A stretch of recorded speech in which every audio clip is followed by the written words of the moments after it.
እኔ ዶክተር ደሳለኝ ጫኔ ከሚያቀርባቸው ጥያቄዎች የሚጥሙኝ ነበሩ፣ የሚያቅለሸልሹኝ ነበሩ። ዛሬ ወዲያውኑ እንትን ሲባል ወዲያው ክርብት አለ። ነገር ግን አብረን እንስራ የመጨረሻ ነው በቃ ዛሬ ብሎ ሲናገር ኖ የመጨረሻ አይደለም፣ ሌትስ ወርክ ቱጌዘር ሀገራችን ናት የጋራችን ናት እና የምትቃወመው ከውስጥ የነበረ ስሜት ስላለ ነው። ግን ሪያሊቲውን እና ተመልከት። ሪያሊቲውን ስላዩ እኮ ነው ክቡር ጌታቸው ረዳ የትግራይን ህዝብ ጥቅም አሳልፎ የሚሰጥ አይደለም። ጀነራል ሳሞራ ዩኑስ፣ ጀነራል ዮሐንስ፣ ጀነራል ጻድቃን፣ ጀነራል ገብረ እግዚአብሔር አሳልፎ የሚሰጡ አይደሉም። ክቡር ተመስገን ጥሩነህ ምክትል ጠቅላይ ሚኒስትሩ ጀግናው የአማራ ልጅ፣ ጀግናው ኢትዮጵያ የቁርጥ ቀን ልጅ ክቡር ተመስገን ጥሩነህ እኮ አብረው ተሳስረው እንደ እናት ልጅ አብረው እየተጫወቱ አብረው የተለያዩ ትርኢቶች የሚያሳዩት እኮ ሰው ለማዝናናት አይደለም። አማራና ኦሮሞን ለማጋጨት ለማናከስ የተሰራውን ስራ እነዚህ ሁለት ሰዎች ሰብረውታል። ስለሚገባኝ ነው ስለ ሀገር የሚጮኸው፣ ድብና አድርጌ ስለሚገባኝ ነው። እናንተ ጭራሹንም አትስማሙ ሰዎች፣ እኛ መተን ተመካክረን ሀገር እንቀይራለን። አዲስ ውይይት ታስጀምሩ ነው ወይስ የሌላ አጀንዳ ከሰማይ ሰማያት ዩፎዎች አንአይደንቲፋይድ ፍላይንግ ኦብጀክትስ ወይም ኤሊያንስ ላይ ያመጡላችሁ ነው? ብዙዎቹ አይሰማም ነው ዶክተር አብይ የሚሉት። ባይሰማ ኖሮ ግብርና ላይ ያሉ ችግሮች፣ በማኑፋክቸሪንግ ያሉ ችግሮች፣ በማዕድን ዘርፍ ያሉ ችግሮች፣ የተፈጥሮ ሀብትን ከታች ከጥልቅ ተነስቶ እስከ ተራሮች የመበርበር ሁኔታ አይኖርም ነበር። ስለዚህ ይሄ ሰው እንደ መሪ የመሪነት ድርሻውን ስለተወጣና በታሪክ ውስጥ አይተናቸው ከምናውቃቸው መሪዎች እጅግ የሚገዝፍ ስለሆነ የእሱን ስም እናነሳለን። ይህን ስናነሳ ምርጫ ሲመረጥ እኮ ብልጽግና የተመረጠው ዶክተር አብይ ብቻውን አይደለም። ነገር ግን የእሱ ሚና እሱ ላይ ህዝቡ ያሳደረው ትረስት ትልቅ ነገር ስለሆነ ነው ዶክተር አብይ የሚነሳበት ምክንያት። ለምሳሌ ፕሮፌሰር መስፍን ወልደማርያም ትውልዱን ጠቅሰው ምንድን ነው ያሉት?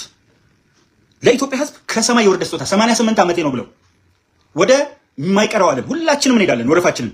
ግን 80 ቤት 90 ቤት ሰው ሲገባ ኦልሬዲ ቀርቧል።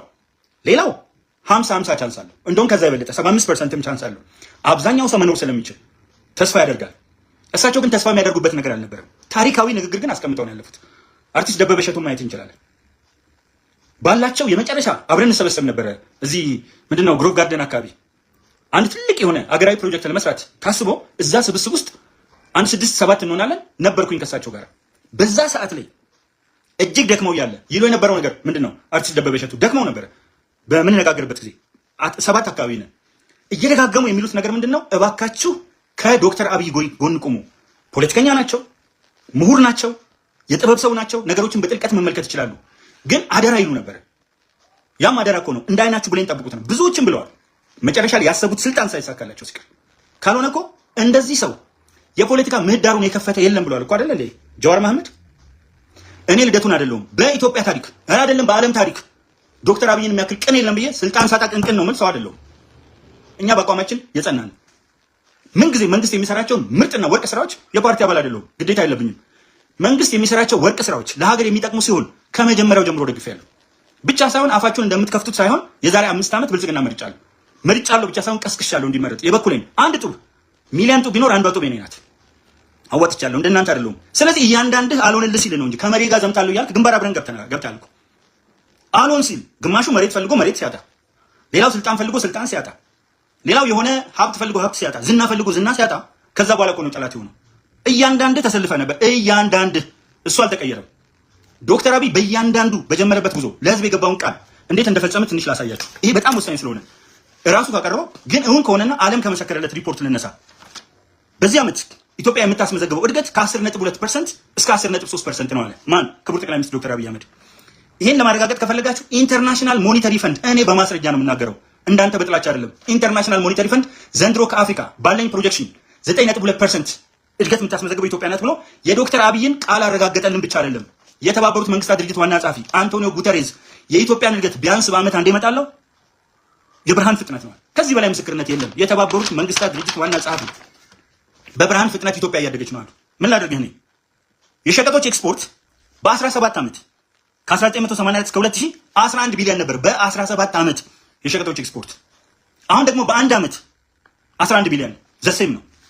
በ17 ዓመት የመጣን አዝጋሚ የኤሊ እድገት በአንድ ዓመት ያስመዘገበልህ አቢቹ አባመላ ነው፣ ሰውየው ነው። ልታሸማቀቅ የምትችልበት የለም። ስልጣን ፈልገህ ነው፣ ገንዘብ ፈልገህ ነው ወዘተርፈ። እሱን አንተ ባደክበት ልክ መዝ ነው። ቡና በ17 ዓመት 3.3 ቢሊዮን ዶላር ብቻ ነው ኤክስፖርት የተደረገው። በ17 ዓመት 3.3 ቢሊዮን ዶላር ብቻ። አሁን ግን በአንድ ዓመት ከ17 ዓመቱ በላይ 5.5 ቢሊዮን ዶላር ነው። ቀንሰውና ዶላር ማለት ምን ማለት እንደሆነ በሁለቱ መካከል ያለውን ልዩነት ካልኩሌት አድርግ። ቢያንስ አይከብድም። በአንድ ዓመት 5.5 ቢሊዮን ዶላር በ17 ዓመት ግን 3.3 ቢሊዮን ዶላር። ቡና፣ ወርቅ በ27 ዓመት ያውም ገና አዳዲስ ፋብሪካዎች የተገነቡ ነው። በ27 ዓመት ከ1984 እስከ 2011 3.7 ቢሊዮን ብቻ የነበረውን ይቅርታ ወርቅ ነው 5.5 ቢሊዮን ያልኩ። ቡናም ተመሳሳይ ነው። በ17 ዓመት 3.3 የነበረው በአንድ ዓመት 3.1 ኦልሞስት ኢኳል። ወርቅ ደግሞ የትናየት የበለጠ ሰው ምን ላድርግ እኔ ስለ ዶክተር አብይ ሳነሳ፣ አዎ በሱ አመራር ነው፣ አዎ በሱ ቁርጠኝነት ነው፣ አዎ እሱ እንቁ የሆኑ ሰዎችን ደርግ የኃይለ ሥላሴን 60 እንቁ ሰዎች በላቸው። ለሀገር ይጠቅሙ ነበር በላቸው፣ እንዲቀረጠፋቸው። ከኦርቶዶክስ ቤተክርስቲያን አቡነ ቴዎፍሎስ አንዲት ሀቅ ያልሆነ ነገር አልናገርም። ጥላቻ ምንም አያንበረክከኝም። ጥላቻ ሸብረክ አያደርገኝም። በላቸው ደርግ። ኢህአዴግ መጣ፣ ህወሓት መራሹ ኢህአዴግ ጠቅላላ የደርግ ባለስልጣናትን እውቀት ያለውንም ለሀገር የሚጠቅመውንም እስር ቤት አስገባ። አቢቹ አባመላ መጣ። አይደለም ኢህአዴግ ውስጥ የነበሩትን ሰዎች አብረውት የሰሩትን ቀርቶ ተቃዋሚዎችን አምጥቶ አስገባልን። ይሄ በፖለቲካል ዲሞክራሲ ኢትስ ኤ ግራንድ ሊፕ ፎርዋርድ። እንዴት አድርጌ ልግለጽ?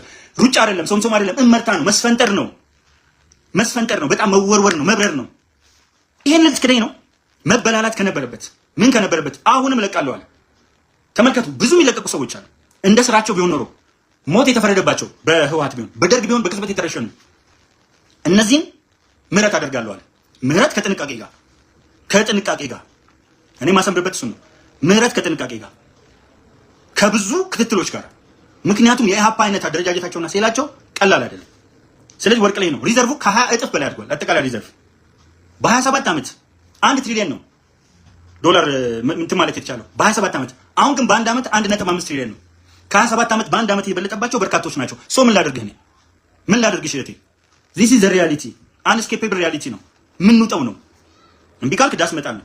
የኢትዮጵያ አየር መንገድ ከተመሰረተ በ70 ዓመት በአመት 7 ሚሊዮን ነው የወሰደው። በአንድ ዓመት 21 ሚሊዮን ነው። ከ3 እጥፍ በላይ። ወሬዎቹ እኮ እንዴት ትንሽ እኮ አይደሉም። ከ3 እጥፍ በላይ የ27 ዓመት በአንድ ዓመት፣ የ4 ዓመት በአንድ ዓመት፣ ማን 14 ዓመት። ምን ላድርግ? ይሄ ሐሰት ነው። ይሄ የሚታይ አይደለም። ሲሚንቶ 16% የምርት እድገት አሳይቷል። ኢንዱስትሪ 12.7%፣ ሰርቪስ ሴክተር 9.8%፣ ግብርና 7.7%። 1.3 ቢሊዮን ኩንታል ነው ያመረተው። ከ200 በላይ ዓለም አቀፍ ኮንፈረንሶች የሱ ውጤቶች ናቸው። በጤና በትምህርት በእያንዳንዱ ነገር። ጤና ላይ እኮ ያለ ጤና ሚኒስትሯ እና በስር ካሉት ሰራተኞች ጋር ነው ለውጥ የሚመጣው። ያንን ለውጥ ግን የሚመራ ሰው ያስፈልጋል። ቼንጅ ኤጀንት ያስፈልጋል። ኤጀንት ብቻ አይደለም፣ እዚህ ደግሞ መሪ ያስፈልጋል፣ ፋሲሊቴተር ያስፈልጋል፣ አስቻይ ሁኔታዎችን የሚፈጥር ያስፈልጋል። እነዚህን እኮ ካሉት አመራሮች ውስጥ በሚገባ በጥንቃቄ ተመልክቶ እኔ መመርጠውን ካቢኔ ማንም አይመርጥልኝም። የሱ መብት ነው፣ የጠቅላይ ሚኒስትሩ መብት ነው። ከየትም ከውጭም አምጥቶ መመደብ ይችላል። ስለዚህ እያንዳንዱ ዘርፍ ላይ ያልተጠቀሱ በጣም በርካታ ዘርፎች አሉ፣ ስዘረዝራሉንም።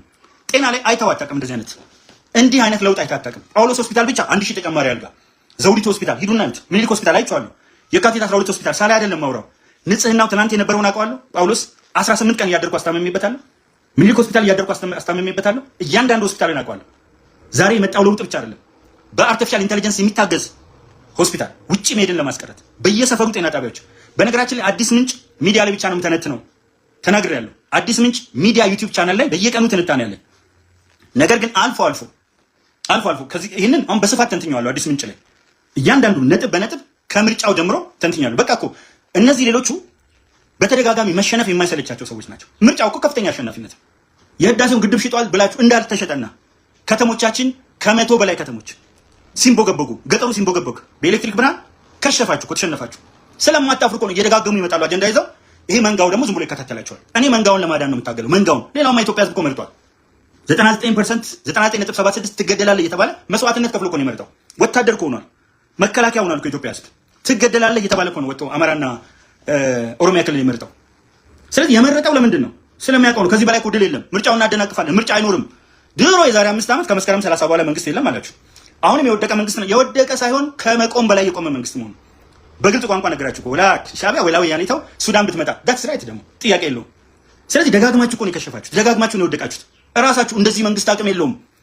ቤተ መንግስቱን በነገራችን ላይ መጀመሪያ ቤተ መንግስትና ሳተላይት ሲቲ ላይ ዝም ብለህ ተጥደህ እንትን ከምትል ምንድነው ከመናገሬ በፊት እየተሰራ ያለው ፕሮጀክት እንደው በስሚ እንሰማለን የምትሉ አይደላችሁ እንዴ? ሰፈር ውስጥ ሲሞት ያልሞተ ሰው የወላይታ ዲቻ ደጋፊ ሞተ ብላችሁ ሰቀላችሁ አይደላችሁ እንዴ? እንዴት አታዳምጥም? ሳተላይት ሲቲ እና ቤተ መንግስት ሰው እንዴት መለየት ያቅተዋል? ስለዚህ ሳተላይት ሲቲ እዚህ ጋር እየሰራ ጨርሶ ይኖርበታል። እንደገና በ45 ቀን እንጥለዋለን። የኛ ድክመት ነው ሲጀመር። በዚህ ርዕስ በኋላ ትንታኔ ይሰጣለሁ። እና እጅግ በጣም የሚያሳዝነኝ አዲስ ምንጭ ላይ ነው የምታገኙ። አዲስ ምንጭ ዩቲዩብ ቻናል ላይ በቋሚነት ስለምተነትን ታገኙኛላችሁ። ስለዚህ እኔ ማነሳው ነገር ይሄ አካውንት በነገራችን ላይ አስመትተውታል። ስክሪንሻት አንስቼ ለጥፍላችኋለሁ። 5 ፖስቶች ሪፖርት አድርገዋል። 5ቱም ፖስት ችግር አልነበረውም። አንዱ ፋንዶ ተደመሰሰ የሚሉ ናቸው። እዛ ላይ ጠመንጃ አለ። ስለዚህ ጠመንጃ ሳይ ሪፖርት ሲያደርጉ እውነት መሰለው እና ከዛ በኋላ እኔ ዳውን ቴሮሪስትስ እያልኩ መጻፍ ጀመርኩ። ፒስ ፎር ኦል እሱን መጻፍ የጀመርኩት ምንም አንዱ ጭራሹ የሰላማዊ ኒውክሌር ኃይል ነው። በነገራችን ላይ ይሄ ሰው በምትናገሩት ነገር ሁሉ ስላሳፈራችሁ እንዴት ሰው ደጋግሞ ተሸንፎ ተዘርሮ እንደገና በፈጣጣነት ይቀርባል? ሾርት ሜሞሪ ስላለን እንጂ የግብፁ የህዳሴው ግድብ ብቻ በቂ ነበር። እዚህ ጋር 3ኛ ቤተ መንግስት ሲሉ ሳተላይት ሲቲ መሆኑ ብቻ በቂ ነበር። ብልጭልጭ ሲሉ ኮስሜቲክስ ሲሉ ባዶ መሆናቸውን ማወቅ ትችሉ ነበር። የኮሪደር ልማት ማለት ምን ማለት ነው ወዳጆቼ?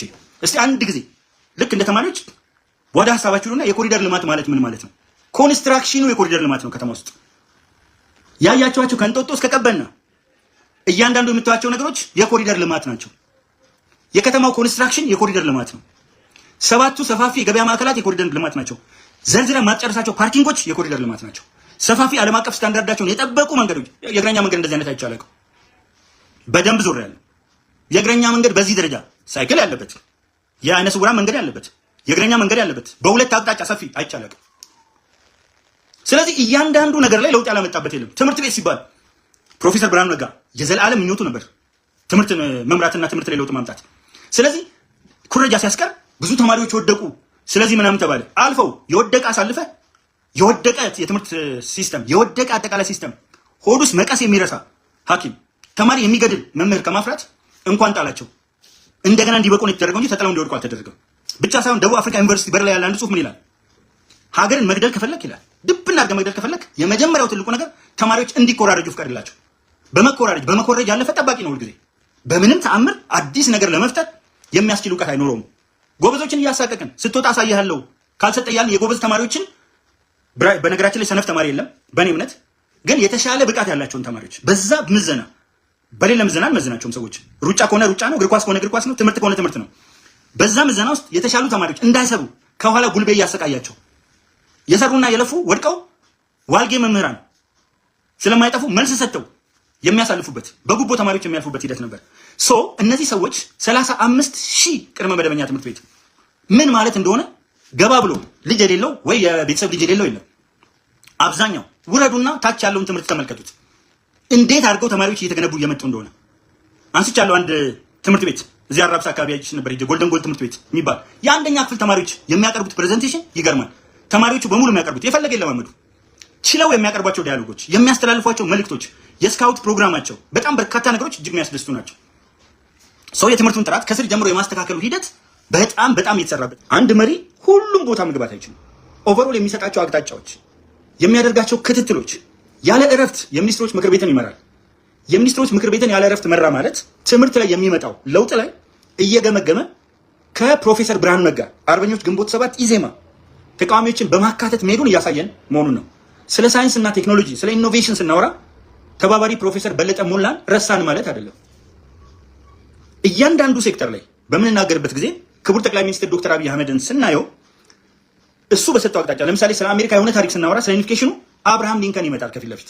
ስለ አሜሪካ አንድነት ሲወሳ አብርሃም ሊንከን ይመጣል። ሌሎች የሉም፣ ምክትል ፕሬዚዳንት የለም፣ ሌሎች ሴክተሮች የሉም ማለት አይደለም። ስለዚህ ዶክተር አብይን ስናነሳ በዶክተር አብይ ስር ሌሎችም ጀግና ትንታጎች እንዳሉ፣ ሳተናዎች እንዳሉ፣ ነገር ግን ሀገርን በመምራት ሂደት ጥያቄ በማያስነሳ መልኩ ክቡር ጠቅላይ ሚኒስትር ዶክተር አብይ አህመድ ያመጣቸው ለውጦች ኢቨን አመራሩን ተቃዋሚ የነበሩትን አመራሮች ወደ በማስገባት የቂም በቀልን የተንኮልን ለምን ጠየከኝ፣ ለምን ቻሌንጅ አደረከኝ፣ ኢቨን ሌላ ተልዕኮ አላቸው ተብሎ የሚታሰቡትን ሰዎች በሙሉ ወደ ፓርቲው ህልውና ውስጥ በማስገባት ብልጽግና ሳይሆኑ የአማራ ብሔራዊ ንቅናቄነታቸው እንደተጠበቀው ነው። የኢትዮጵያ ዜጎች ለማህበራዊ ፍትህ ፓርቲ አባላት መሆናቸው እንደተጠበቀው ነው። ወይም ሌሎች ሆነው የሚሰሩትን አብሮ ማሰራት ኢንክሉሲቭ የሆነ አካታች የሆነ ፓርላማ። ይሄ እኮ የዶክተር አብይም ዲሲሽን ጭምር ነው። ኖ ካለ እኮ አይሆንም። 15% የፓርላማ ወንበር በተቃዋሚዎች መያዝ አለበት የሚለው ነገር ላይ ኖ ቢል እሱ ይቀራል። ስለዚህ እያንዳንዱ ሀሳብ ሲመጣለት በቀናነት የመቀበል የማማከር ትልቅ ችሎታ እንዳለው